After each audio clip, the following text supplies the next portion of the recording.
Я счастливый человек.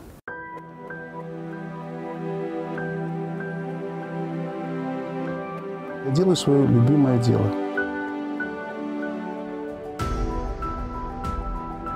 Выпуск спектакля – это дорогостоящая вещь.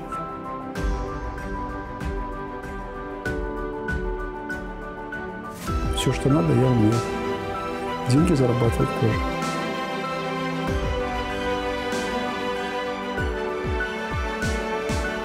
Как папа скажет, так и будет.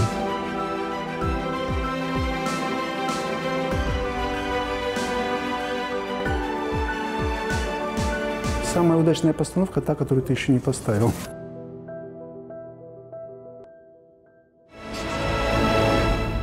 Как вот рассказывают родители, когда меня обижали, я всегда говорил, я сейчас себя нарисую. В 70-м году поступил уже в художественную школу, первую, которая находилась в оперном театре, дико связана с оперным театром. Вот. Ну и потом как бы так все дальше. Училище, институт. Я поступил в театральный художественный институт. На отделение, тогда открылось отделение, мы вместе с женой поступали. Это самое отделение художник, тогда 25 лет не набиралось, художник театр назывался отделение. Театральная живопись называлась. Но жену почему-то не взяли, потому что два художника театра решили, кто-то решил, что так не бывает. После окончания художественного училища был очень крепкий в плане художественном, я имею в виду в творческом плане. Он очень серьезный рисовальщик и художник. И на самом деле, может, это по молодым годам, а может быть и еще по какой-то причине, но не вызывало сомнения, что он, конечно, будет расти. Я думаю, что с малолетнего своего сознательного возраста, как взял в руки кисть, так должно же это было во что-то вылиться. В художественном училище учились всему. Поэтому все, что надо, я умею. Деньги зарабатывать тоже. Я сначала попытался попасть в наш оперный театр, но я как бы так, что-то мне так не... Я встречался с главным художником, Гидой Брехтом тогда был. Вот, и он сказал, что ему пока художник не нужен. Очень трудно после института сразу попасть в театр. Без постановок ни один театр тебя не возьмет. Вот, и я в конце концов устроился, сначала пошел в Бутафорум, в театр музыкальной комедии. Там через месяц я стал заведующим производством. За этот год я как бы набрался тому практическому опыту, которого не хватало в учебе в театре, в институте. Ну, конечно, было желание получить постановку. Ну, и когда, ну, это было как бы так, наверное, в тот момент как бы не получалось это. Свой отпуск. За 2 недели я сделал работу, которая стоила 5000 рублей. Я сделал большую роспись. А заработная плата у меня была в театре 135 рублей. И когда директор мне предложил остаться на прежней должности, на том же окладе, я улыбнулся и сказал ему, что, к сожалению, если нет постановок, то мне делать у вас нечего. Я пошел зарабатывать. У меня была семья, конечно, надо было кормить, зарабатывать. Я пошел зарабатывать деньги. Я не думаю, что я работаю в театре, я бы зарабатывал больше, но работа в театре – она стабильная работа. И когда у тебя семья, конечно, детей нужно кормить каждый день. И поэтому вот этот момент, который всегда останавливает, это первое.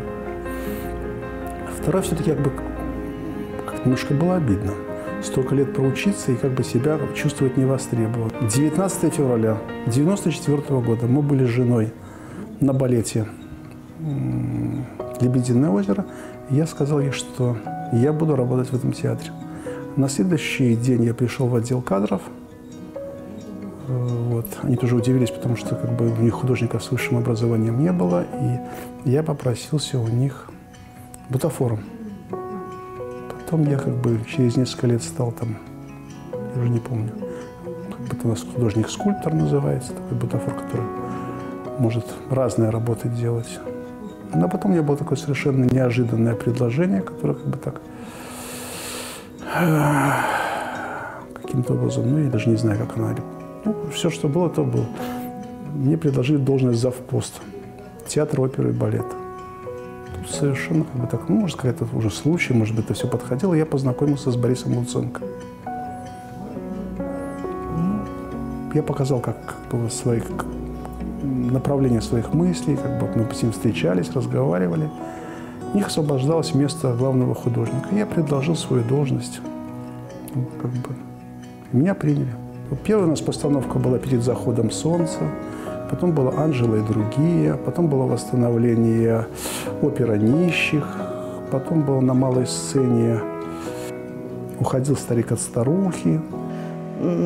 Первые работы, первые спектакли были наиболее тяжелыми. Это отнимало здоровье, конечно, и силы не только у него, но и у всей семьи.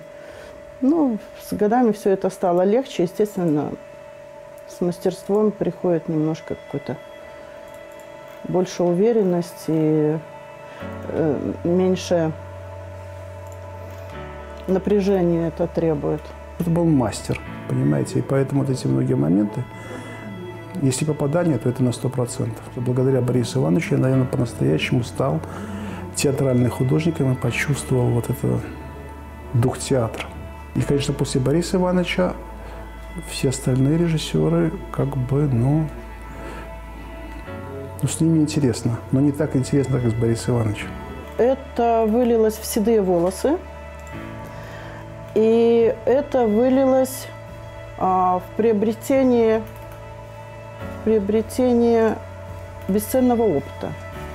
Он на самом деле очень благодарен Борису Луценко и считает его, по большому счету, крестным отцом своим в своем деле. Поэтому, ну, наверное, чем тяжелее процесс, тем, наверное, эффект, результат получается посерьезнее, как мне кажется. У нас так получилось, во всяком случае. Конечно же, это были и головные боли, и срывы давления, и все, что происходит при этом у любого нормального человека. Но в самом деле все это для чего-то было нужно. Ну, наверное, вот для того, что есть сегодня. Мне стало немножко не хватать мест после спектакля.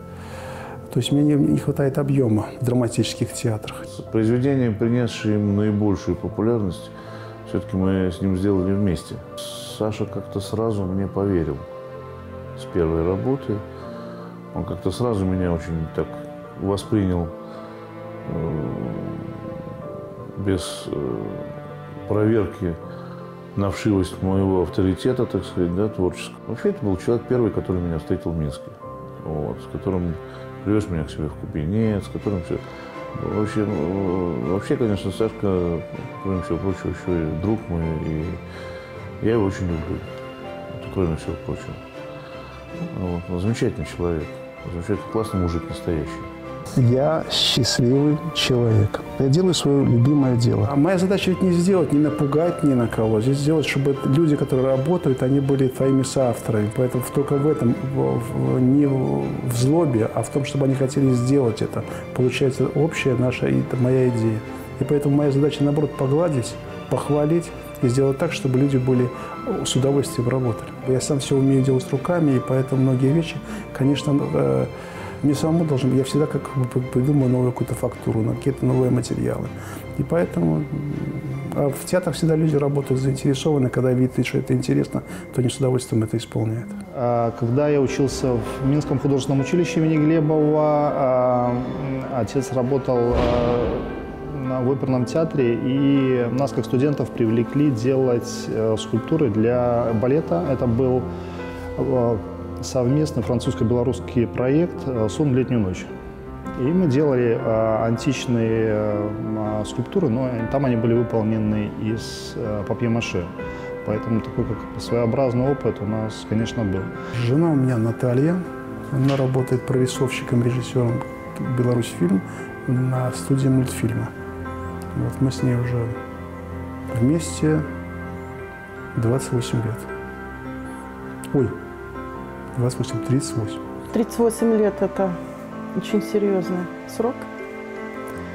Но честно говоря, мы не заметили, как это время прошло. Наверное, потому что каждый из нас занят своим делом. И дома мы бываем мало. Поэтому все так происходит не больно и быстро. На самом деле для обычной семьи это все очень ужасно.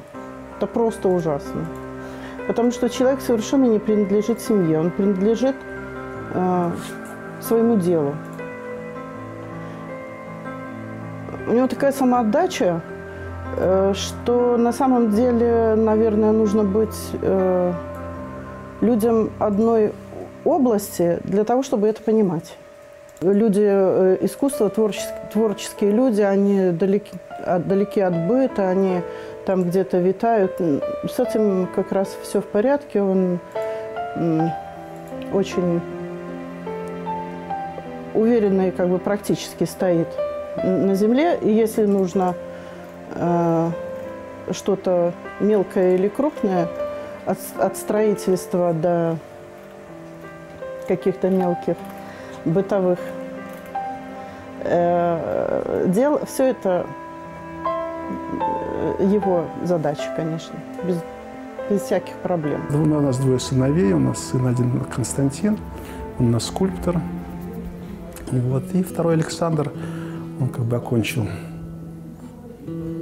с трудом окончил консерваторию, пытался играть на флейте. В конце концов, он уже 3 года работает кузнецом, очень счастливый человек. С женой спросили своего старшего сына, чем он хочет заниматься после 8 класса. Он говорит: я хочу быть художником. Он говорит: вы посмотри на нас, у нас как бы всегда куча всяких проблем. Он говорит: как мы живем? Не всегда бывает, как бы есть деньги и все такое. Он сказал: мне нравится, как вы живете. Ну, тогда, как если нравится, то иди. Когда я был, наверное, совсем маленьким, отец больше времени проводил дома. Дома была у нас мастерская. Отец больше времени посвящал больше живописи. Поэтому тогда у нас общение, конечно, происходило больше дома. Театр жил у нас дома, потому что когда я был совсем маленьким, отец учился в Белорусской государственной академии искусств. Тогда это назывался Театрально-художественный институт. В принципе, где мы сейчас находимся. Тогда отец часто меня брал с собой и на занятия, и я часто присутствовал в общих таких художественных компаниях. Режиссеры известные театральные, отец, с которым постоянно общается, часто у нас и дома, часто и у отца в мастерской бывает. Мы работаем на взаимопонимание. Все-таки режиссер отвечает за весь спектакль, у него должно быть видение. И вот умение художника найти и выявить как бы быть интересным режиссеру – это одна из тех задач, которая как бы ставится перед художником. Он в первую очередь пытается понять замысел режиссера. Это очень хорошее качество для именно художника-сценографа. Потому что, понятно, что в данном случае все равно лидирует режиссер. Это не то, что художник что-то придумал сам, он должен уметь подчиниться. Это порой сложнее всего сделать. Мы с ним работали над пьесой молодого белорусского драматурга Андрея Карелина. Причем это были малые формы, то есть малая сцена театра имени Горького, что тоже говорит о такой многогранности таланта Александра Александровича, потому что он может творить и в небольшом пространстве, в небольшом объеме, и в то же время творить, как он сейчас создает спектакли в Большом театре, творить, используя огромное пространство. И благодаря ему мы решили пространство малой сцены как такую коммунальную квартиру, где каждому зрителю, что ли, выделили по уголку такому в комнате, откуда он наблюдал за очередной коммунальной квартирой, в которой, собственно говоря, происходило действие. Надо сказать, что на малой сцене очень важны подробности, потому что там все очень хорошо видно, все рядом находится. Там не сделаешь из какого-то бутафорского материала, так чтобы обмануть зрителя, да? Там, скажем, из папье-маше сделать цыпленка – это нереально просто, да?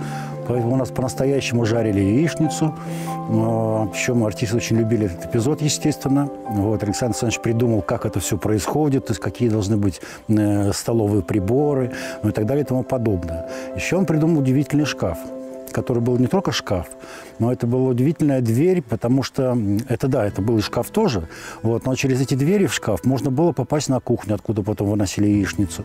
Вот, можно было, так сказать, попасть в какой-то странный гардероб, выйти оттуда совершенно преобразившимся человеком, ну и так далее. Но он не из пугливых. Есть художники, которые говорят, ну, знаешь, это может не пройти, это слишком рискованно, это слишком как-то еще, да. Вот. Он с удовольствием шел на какие-то смелые очень вещи, вот, в частности, с яичницы. И он придумал очень интересный потолок, потому что речь шла о неком Булгакове, который на самом деле не Булгаков, но он дописывает «Мастера и Маргариту». Вот такой странный человек. Вот, и поэтому, конечно, по всей этой его коммунальной квартире были разбросаны листы рукописей, которые не горят. И он придумал потолок, который сделан из этих рукописей. То есть он их так разбрасывал, что они не только на стены попадали, но еще и на потолок. Конечно, музыкальная здесь основная в этот момент – это, конечно, музыка. И поэтому вот почти не либретто, если как бы можно просто почитать либретто, и как можно из либретто что-то вытянуть иногда. Потом, конечно, сбор материала и прослушивание музыки. То есть музыка постоянно звучит, чтобы ты уже просто настраивался на определенную волну. Выпуск спектакля – это дорогостоящая такая как бы вещь. И поэтому для того, чтобы понимать, как это делается, вот, для понимать стоимость материала, потому что это смета, все это, должен быть макет. Вот моя работа сделать макет, согласовать его с режиссером, потому что с режиссером вместе мы обыгрываем все мизансцены, как это все будет, согласовано все. После этого запускается производство, проводится технический совет, на котором идет описание декораций, материалов, составляется смета. Если смета велика, значит, есть всегда места, которые можно сократить, поменять материалы, чтобы сделать так, как это надо. Он, конечно, всегда создавал макеты. Сейчас это уже не модно. Ну, зачем это надо? Макет, есть компьютер, там что-то еще, да. Вот. Но почувствовать пространство можно только в макете. То есть никакой компьютер тебе это не передаст все равно. Ты чувствуешь пространство. Вот это здесь находится, а это вот тут, на таком-то расстоянии, да, все понятно. Конечно, прибить гвоздик, там прийти, все это он все сам проверял всегда. Он приходил перед началом спектакля очень часто. Он тоже все сам лично проверял, чтобы все стояло хорошо, чтобы ничего не отвалилось, чтобы все было на месте и так далее и тому подобное. Саша, чем дольше работает, тем лучше у него получается, когда он имеет возможность сидеть, потом переделывать, доделывать, опять сделать. Ну, это вообще это все так должны, понимаете? Есть выпуски спектакля, есть, учитывая как бы занимаемую должность, есть обязательства, которые связаны с совещаниями всевозможными. Вот. Ну, в общем, день мой начинается с того, что я обхожу театр и смотрю производственные цеха, и смотрю, как бы, в общем, настроение, то, чем люди занимаются, выслушиваю их, знаю те проблемы, выхожу, конечно, на сцену, смотрю, что делается. Если выпускается спектакль, то это может быть и даже ночные монтировки. Рано утром он весь в этой теме, в конструкциях, в фактурах, в материалах, в своих декорациях. Вечером он тоже домой вернется, и вечером он тоже весь там, он отсутствует. Можно с ним разговаривать, можно... Все всегда хорошо и гладко происходит, потому что просто он отсутствует, он там. Идет работа на следующий уже год, учитывая вот этот масштаб производства, в котором я работаю, конечно, все проекты делаются за год, за два вперед. И поэтому вот это такой наработки, которые идет тесная работа с балетмейстером, с композитором, с либретистом по поводу спектакля балета Анастасия Слуцкая. Идет работа над балетом Анна Каренина. Вот. Ну и как бы еще тут есть предложение Одесского театра, над которым я тоже плотно работаю. Я познакомился с директором театра Одесского, они приезжали к нам на наследие. Было предложение по постановке спектакля «Летучая мышь». У нас не дом, а худсовет. У нас худсовет для всех и в любое время суток. Для него, для меня, для наших детей, для наших друзей, для наших близких. Конечно же, всегда мы обсуждаем и стараемся, конечно, каким-то негативом не грузить друг друга, как говорится. Отец даже сейчас какие-то делает свои спектакли, делает макеты, делает подмакетники. Часто он бывает у меня в мастерской, часто я бываю у него в мастерской. И мы, конечно, как художник художнику, как отец сына, мы часто делимся друг с другом мыслями,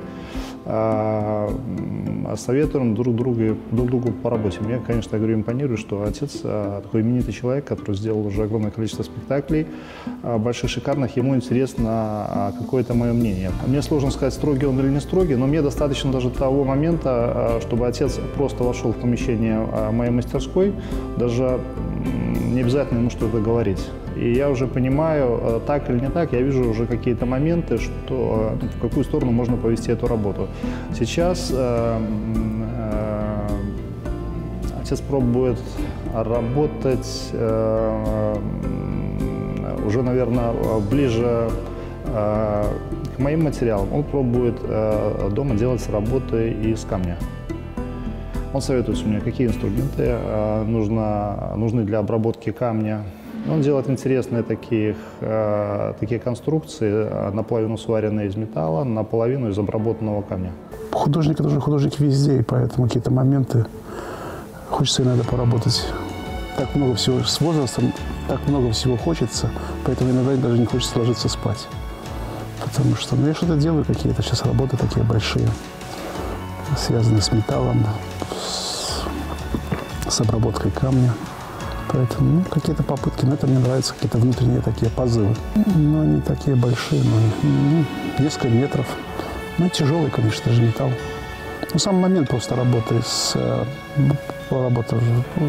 учитывая работу моего сына в кузнице, какие-то моменты мне понравилось работать с металлом, что-то ковать. Я просто делаю то, что мне хочется. Я очень благодарен своей жене, которая не вмешивается в те моменты, которые... Вот я хочу так, значит, так, я так делаю.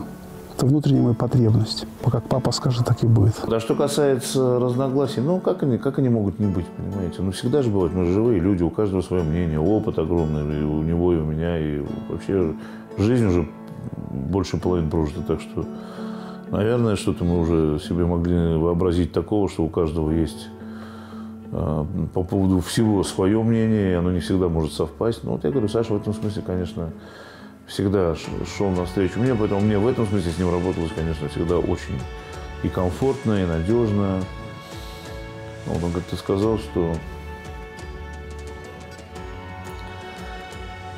это первый режиссер, который не говорит, мне хватит уже придумывать, что-то мало, давай еще какой-то. Александр Александрович был такой, партнер, который даже здесь поддерживал режиссера, это важно. И дружил с артистами, что тоже очень важно. Самая удачная постановка – та, которую ты еще не поставил. Потому что, когда она ставится, всегда ставится какая-то задача при постановке спектакля. Что-то получается, что-то не получается. Мне кажется, очень удачная была интересная постановка, во-первых, «Перед заходом солнца». Очень удачная постановка в Русском театре была. Она благодаря, конечно, режиссерской работе. «Укрощение строптивое» очень такая нас захватывает. Очень интересный спектакль Борис Иванович поставил «Анжела и другие». Вот такие спектакли, которые закручивают. Очень интересный последний мой спектакль в Русском театре – это был «Бег», потому что те задачи, которые я перед собой поставил, коснуться Булгакова и эту тему гражданской войны, это вообще страшной человеческой беды, которую попытался режиссер Сергей Ковальчик показать, и со своей стороны я справился. И каждый спектакль по себе интересен. В каждом спектакле ставится какая-то определенная задача, которая, когда все полностью складывается, как пазлы, и она срабатывает, то он срабатывает, потому что по восприятию. Если что не получается, ты просто смотришь, мы как чужие психологи, потому что мы понимаем, почему это зрителю не нравится. Какие болевые точки, какие моменты, которые, в каком месте то, что ты задумал, не получилось. Это, конечно, совместная работа с режиссером, это очень тесное понимание той задачи, которая ставится. Я просто живу интересной жизнью, учитывая, что во мне вертится сразу несколько проектов, вы представляете, то есть совершенно наполнена такая жизнь интересная, библиотеки и все. Почему, у меня замечательно есть внучка. которая меня радует, поэтому я с удовольствием к ней езжу. Вот поэтому как бы я живу такой обыкновенной жизнью, как и все. Ну, только, конечно, у меня с одним выходным это немножко так. А все остальное хорошо.